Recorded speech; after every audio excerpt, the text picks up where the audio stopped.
Hello and welcome back to the Tank Index. Today we're going to be talking about actually sort of a new country, Czechoslovakia. Czechoslovakia. Expect me to pronounce that quite a lot. But the problem with Czechoslovakia is in terms of playlist start to because if you look at my Russian playlist, it is Russian/Soviet tanks, right? I'm not gonna have one for Russia, picking up in World War One and picking up in the 1990s, right? I'm just combine them. But Czechoslovakia, when Czechoslovakia inevitably splits, right, after World War Two into the Czech Republic and Slovakia, do I keep it the same? Do I split it? I don't know. So for now, I'm just gonna call it Czech tanks, and we'll see how it goes. But today, anyway, we're talking about a tank, another derivative of the Carden-Lloyd. Expect quite a bit of those. Called the Tancik VZ-33. I definitely butchered that. So, after World War One, when Czechoslovakia became, independent state with the fall of the Austro-Hungarian Empire, they didn't exactly have the money to spend for things. They did actually have some armor industries, really picking up in the 1920s, specifically stuff like rifles. They definitely had an arms industry for themselves. They weren't dependent on other people. But they didn't exactly spare any money for tanks or armor development, or at least not on a giant scale. Armored cars, they did have some of those, but in terms of tanks, not really.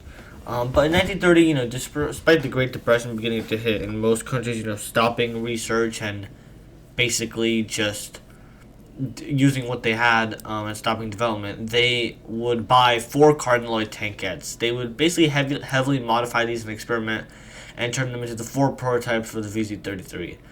3 would be accepted for army use in late October 1933, and the 4th would actually be given to the Shah of Iran. And I know that does sound random, but however, Czechoslovakia, the arm company, I forgot its actual name, I think it's CKVD or something like that, actually had sort of a relationship with Iran at the period. They sold a lot of rifles to them, for example. So I believe this tank would be send them be like, hey, look at what we have. Maybe you should buy some of these, And I believe Iran did indeed buy some vehicles from this firm, so it worked. When they saw the prototypes, Czechoslovakia would order 70 of them. It weighed a bit over 2 tons, having a 2-man crew, of course, just like the Carden-Lloyd tankette.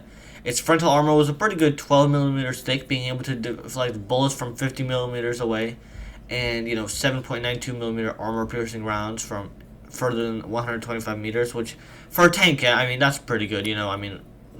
Closer than 50 meters. I mean, if you're getting that close to infantry, I mean, I don't really know what you're doing. You're supposed to be a mobile machine gun nest.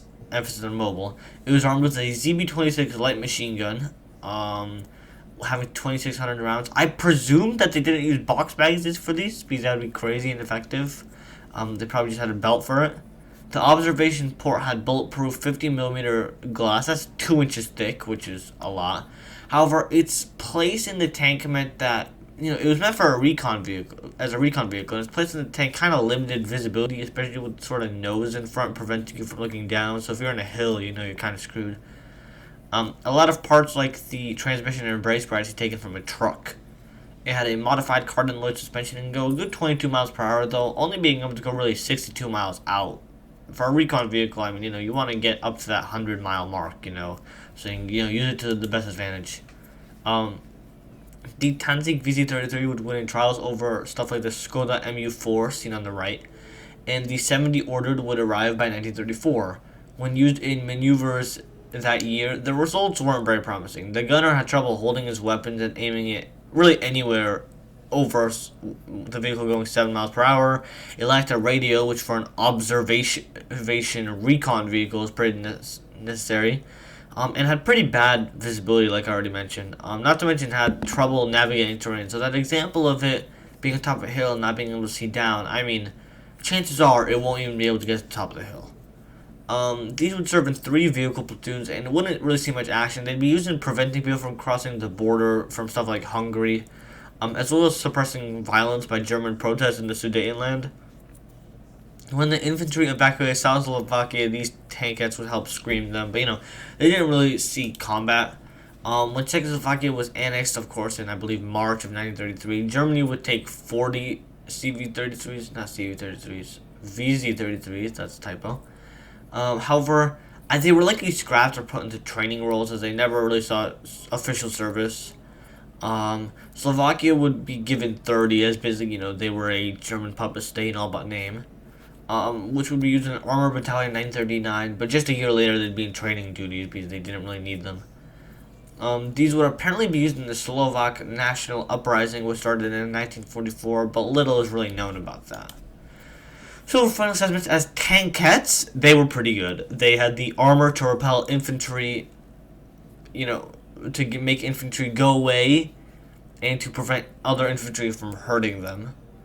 And they could deflect. They could not deflect, but they could take some machine gun rounds from a bit of a distance, and it could do the best thing a tank could and work as a stationary machine gun nest effectively. Because when the driver wasn't driving, you could just park the thing after getting it to a good spot. You have two machine guns, right? Like it works in that role. However, as an observation reconnaissance role, they were a lot worse. The visibility was and their difficulty in navigating tougher terrain would be detrimental in their role. So all in all, these were solid tanks, but poor recon vehicles.